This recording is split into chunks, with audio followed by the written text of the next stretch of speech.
En la Declaración sobre la Defensoría de los Derechos Humanos, aprobada por la Asamblea General de la ONU el 9 de diciembre de 1998, no solo se reconoce su legitimidad al considerar la defensa de los derechos humanos como un derecho en sí mismo, sino también el papel decisivo que desempeñan las personas defensoras y la necesidad de garantizar su protección y la de sus familias.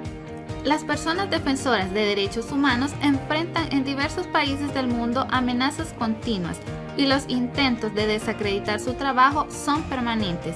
Enfrentan discriminación y exclusión, tortura e incluso asesinato. Las personas defensoras de derechos humanos, al igual que sus familias, tienen el derecho a ser protegidas por el Estado en todo el territorio. Personas defensoras de derechos humanos, diversas e incansables defendiendo derechos.